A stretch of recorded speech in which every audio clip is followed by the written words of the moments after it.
آبا احد من رجالکم ولکن رسول اللہ وخاتم النبیین وکان اللہ بکل شیء علیما۔ صدق اللہ العظیم وصدق رسولہ النبی الکریم ونحن علی ذلک لمن الشاہدین والشاکرین والحمد للہ رب العالمین۔ سلام بحضور خیر الانام۔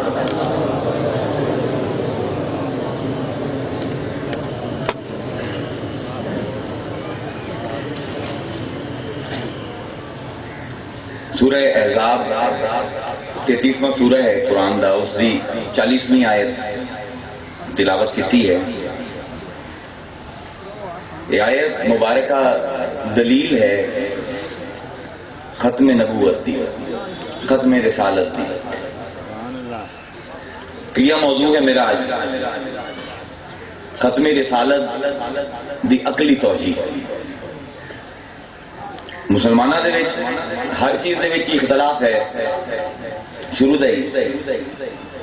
ایک سانو بہت بڑا مسئلہ ساڈا یہ ہے جس دی وجہ تو بحثیت امت اسی برباد ہوندے پے ہیں، وہ ہے تکفیری کلچر۔ اسی معاملات کو علمی تے عقلی بنیاداں تے پرکھن دی بجائے جس ویلے جواب کسی دا نہ آندا ہوئے تو فوراً کفر دا فتویٰ لا دینے۔ ختم رسالت دا بھی کوئی یہ حساب ہے کہ آج تک مکتبی سطح تے، درسی سطح تے، تعلیمی سطح تے ختم رسالت نو اس انداز نال پیش نہیں کیتا گیا جس انداز نال پیش کیتا جانا چاہیے ہے۔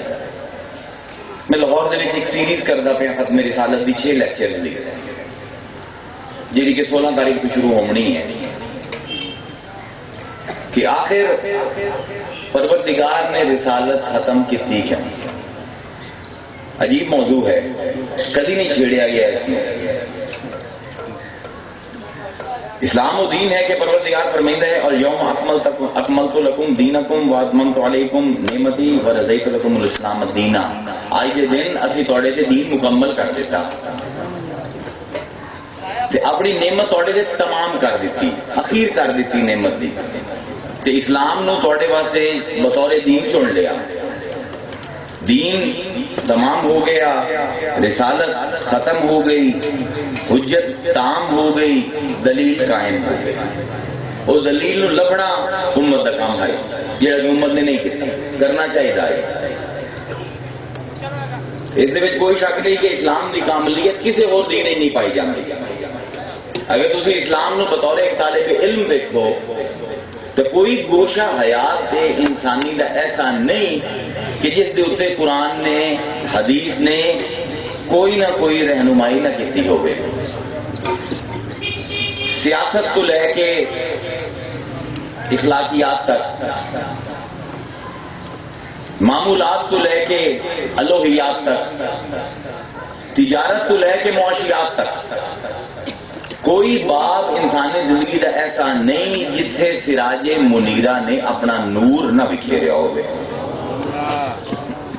تے نور بند نہیں ہویا، آج بھی آفتاب رسالت دی کرنا زندگی دے ہر گوشے نو بقائے نور بنائے ہوئے ہیں۔ ان اس کوئی شک نہیں کہ اسلام نے انتہائی کامل مبحث کیتے انسان دی زندگی دے تمام معمولات تے، لیکن ختم کیوں ہوگی نبوت؟ اصل سوال ہے۔ تے سوالاں تو بچن دے کئی طریقے ہوندے، ان میں جو ایک طریقہ ہے فتویٰ لا دینا۔ میں نہ فتویٰ اپنی ذات تے برداشت کرنا تے نہ ہی کسی دی ذات تے فتویٰ لاونا میں پسند ہے۔ میں علمی عقلی آدمی ہاں، علمی عقلی اعتبار ناری ہر چیز نو سمجھنا ہاں۔ میں کوئی ایسی دلیل توڑے سامنے پیش کرنا چاہنا ہاں جس نو قرآن بھی ثابت کرے، حدیث بھی ثابت کرے، عقل بھی مان لوے، دل بھی مان لوے، حد تام قائم ہو جاوے کہ ساڈے رسول تو بعد کسی اور مزید رسول دی ضرورت کوئی نہیں۔ حالانکہ عجیب گل یہ ہے کہ حضور دی حیات مقدسہ تو بعد کوئی یہ تو نہیں کہ اللہ نے بندے بنامنے چھڑ دیتے ہیں۔ کاروانے بشریت مسلسل چل رہے ہیں. کوئی یہ نہیں کہ ارتقا ختم ہو گیا. تو ایوولوشن جڑا ہوندا ہے ارتقا ترقی بھاویں انٹلیکچوئل سطح تے ہوئے یا بھاویں وہ مادی سطح تے ہوئے یا عقلی سطح تے ہوئے, یہ نہیں ہوا ہے کہ ارتقا رک گیا ہے, نہیں بہت تیز ہو گیا ہے. پچھلے 200 سال دے وچ انسان نے جتنی ترقی کی ہے پچھلے 4000 سال دے وچ انسان نے اتنی ترقی نہیں کی. ہر روز نویاں ایجاداں آ رہی ہیں, طرز زندگی تبدیل ہو رہے ہیں, طرز رہائش تبدیل ہو رہے ہیں, سوالات مختلف پیدا ہو رہے ہیں جنہاں دا وجود بھی رسالت دے زمانے چ کوئی نہ ہے. کیوں میاں یہ رب نے ایک کائنات بنائی تے انہیں مزاج دے وچ رب نے تبدیلی رکھی ہے.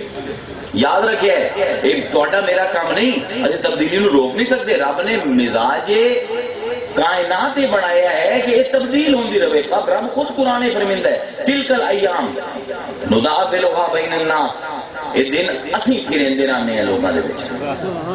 یسألہ من فی السماوات والارض کل یوم هو فی شان فبأی آلاء ربکما تکذبان. سورہ رحمان دے وچ فرمیندا ہے کیا عجیب ہونا ہے تے دیکھو ڈیکوڈ کرنا ان آیتاں نو ضروری ہے. جدید علوم دی روشنی ہے, ہر چیز میرے کو سوال کرتی پئی ہے. یسألہ من فی السماوات والارض, من عقل آلیاں واسطے صیغہ آمدا ہے, ماں بے عقلاں واسطے آمدا ہے. ہر چیز سوال کر دی پئی میرے کول تے اس دا جواب میں کی کرنا کل یوم ہوا فی شان, میں روز نویں نویں کام کریندا پیا. فبأی آلاء ربکما تکذبان, تسی اللہ دی کیڑی کیڑی نعمتاں نو جھٹلے سو. ایندا مطلب ہے کاروانے بشریت رواں دوا ہے, ترقی ہوندی پئی ہے, چیزاں تبدیل ہوندیاں پئیاں. اللہ نے ہدایت کامل کر رکھی ہے. اللہ نے ہدایت کیویں کامل کیتی, کبھی توجہ کیتی نہیں اپنی ذات تے کی عطا کیتا ہے پروردگار نے ہدایت کامل کرنے واسطے. تانوں عقل دیتا, کیا خود بنا کے آئے ہو, کسی بازار تو لے کے آئے ہو, کسی پھٹے تے بکدا ہے عقل نہیں. پروردگار نے عقل تانوں مفت دیتا. پھر خالی عقل نہیں دیتا, عقل دے وچ برائی تے اچھائی دی پہچان رکھی ہے. والشمس وضحاها والقمر اذا تلاها والنہار اذا جلاها واللیل اذا یغشاها والسماء وما بناها والارض وما طحاها ونفس وما سواها فألهمها فجورها وتقواها قد افلح من زکاها وقد خاب من دساها. کیڑی کیڑی قرآن جوڑی تھی یہ آیت مینوں اتنا رکیندی پئی کہ میں تانوں سمجھاواں یہ قرآن آکھنا کی چاہندا ہے. ونفس وما سواها, سانو قسم نفس دی, کہندے نفس دی کسے نبی دے نہیں, ہر بندے دی نفس دی قسم چاہیدا ہے. جتنا بندہ ایتھے بیٹھا ہے میرے کتاب سندا پہ ایک ایک بندے دے نفس دی رب قسم چیندا پہ قرآن ہے. ونفس وما سواها, دیکھو تو صحیح سانو قسم اس نفس دی کیسا سجایا ہے انہوں اسا. فَأَلْهَمَهَا فُجُورَهَا وَتَقْوَاهَا, یہ الہام کر دیتا کہ نیکی نو بھی پہچان لوے, برائی نو بھی پہچان لوے. عقل دیتا, پھر شعور دیتا جہاں نیکی تے برائی نو پہچان دے. پھر اتنے نہیں رکیا پروردگار, دیکھو ہدایت کیویں کامل کردا پیا. انسان دی طبیعت ایسی دیتی کہ نیکیاں نو پسند کردا ہے, فطرت ایسی دیتی کہ برائیاں نو پسند نہیں کرتا. نیکی تو معروف ہے نفس انسان تے برائی تو منکر ہے. یعنی عقلی دلیل دے تو ماں جھوٹ بولنا برا ہے نا, جہاں بندہ جھوٹ بولیندا پیا نا انہوں آخو نا جھوٹ بولیندا پیا کوئی نہ من سے, کیوں کیونکہ نفس دسیندا ہے کہ میاں یہ کام غلط ہے, باہیں تو کریندا پیا. ضمیر جس نوں تسی آندے یہ جاندا ہے یہ ضمیر تسی ہی بنایا, رب نے دتا ہے. دیکھو کتنی نعمتاں تام کرتا پیا دین نو مکمل کرنے واسطے, عقل دیندا پیا, شعور دیندا پیا برائی تے اچھائی دا, پھر طبیعت دے وچ رغبت پیدا کریندا پیا کہ او معروف ہوے نیکی نو تے منکر ہوے برائی نو. تے پھر حالی بھی کام نہیں کیتا, پھر انہاں اپنا نبی بھیجندا پیا. تے نبی کی کردا پیا, خدا دی قسم قرآن نو اسی حق ہی نہیں دیتا. ذرا قرآن دی آیت دیکھو سورہ اعراف دی, الذین یتبعون الرسول النبی الامی الذی یجدونہ مکتوبا عندہم فی التوراۃ والانجیل یأمرہم بالمعروف وینہاہم عن المنکر ویحل لہم الطیبات ویحرم علیہم الخبائث. کیا عجیب آیت ہے, ترجمہ غلط کر کے تباہی پھیر دیتی مسلمان دی. نیکیاں دا حکم دیتا ہے, کتنے قرآن نے آ کے نیکیاں دا حکم دیتا ہے. یامرہم بالمعروف, یہ چیز نو نفس جاندا ہے اچھی ہے, اسے دا حکم دیتا ہے. وَيَنْهَاهُمْ عَنِ الْمُنْكَرِ کتنے آندہ پہ قرآن کے برائیاں کو روک دے. کوئی لفظ نہیں قرآن میں استعمال کیتا. یہ سیدھا فطرت انکار کرتی تھی کہ بھیڑی ہے صرف اسے تو روکیں دے. وَيُحِلُّ لَهُمُ الطَّيِّبَاتِ جو پاک ہے صرف اس نے حلال کردہ پہ. وَيُحَرِّمُ عَلَيْهِمُ الْخَبَائِثِ جو خبیث ہے صرف اس نے حرام کردہ پہ.